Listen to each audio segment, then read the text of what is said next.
agree or disagree, Maverick starting with you, Tavon Austin will sign with the 49ers and make the 53-man roster?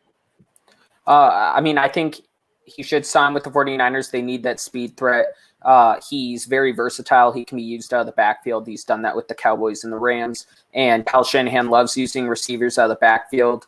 And without Travis Benjamin, I thought Travis Benjamin was going to make the team. And I think Tavon Austin can kind of slide into that stretch the field role, although he's not the same exact speed threat as Benjamin. Austin kind of needs the ball in his hand. Benjamin can run goes and outrun guys. So, but I think Austin would make the team if he signed. Nick. I'm going to disagree. I feel like we're a month today from the opener against the Cardinals. If they wanted, they had Tavon Austin in the building. I don't understand why they would let him leave. They brought in Dante Moncrief and J.J. Nelson earlier today. So it looks like they're exploring other options. I feel like they would have signed Austin already if that's the route that they wanted to go, just so they can get him acclimated to the playbook and just get him going. So I'm going to disagree that he's not going to get signed, although I would agree that if he were to be the choice, he would make the 53-man roster.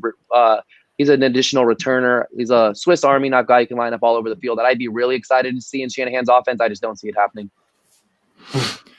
Disagree. And that's mainly because of the better options that Field Yates reported that Nick just alluded to right now. Like J.J. Nelson's personally someone I think would make the better player than Tavon Austin, because Austin was like a speck of dust to the Cowboys last year, whereas I had the luxury of going to some Raiders training camp last year and saw J.J. Nelson was taking on a hefty full of duties. This guy was being like treated like a gadget player. And if they really want that speedster, he's nonetheless right there, and he's actually not that bad. He's at least better than Marcus Goodwin in terms of how he can like run a little bit more polished routes and be useful. I'm not saying he's going to get that heavy role, but he's probably going to get like some thrown in here and there if he did actually make it and proved his worth. But he's someone I think I'd rather see them take a chance on than a Tavon Austin. I understand there's a special teams aspect to it, and there's also still the question: is this guy even going to make it? So it's all a bit of a toss up here. But if there's one person I'm going to have a lead on, I think I'd rather see J.J. Nelson.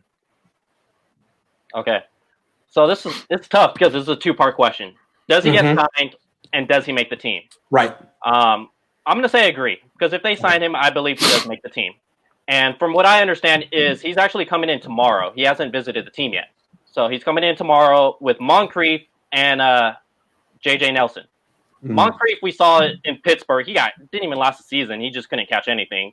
And then with J.J. Nelson, I just believe from what I've seen is Tavon Austin could do more than J.J. Nelson, and I think Kyle Shanahan's going to appreciate that, and they're going to want to have that depth with the guy who can do more in a COVID season. You could put him in the backfield, you could put him in the slot, you could put him out wide, and you could even have him return kicks. So the fact they're bringing him in, 3 different receivers, that's telling me they're going to sign one of them. So and I think they're looking. I'm going to agree with it too. I think they're looking for someone to replace Richie James Jr. for whatever reason. Maybe he did something in the Super Bowl that they can't get over, but I think they want more of a weapon at returner. And so that's why they signed Travis Benjamin, I think. I think they were thinking of him as being the return guy. Unless they plan on moving Brandon Ayuk there, although they've shown a little bit of hesitancy playing top draft picks as at returner. They haven't done it really much. They played Trent Taylor and things like that.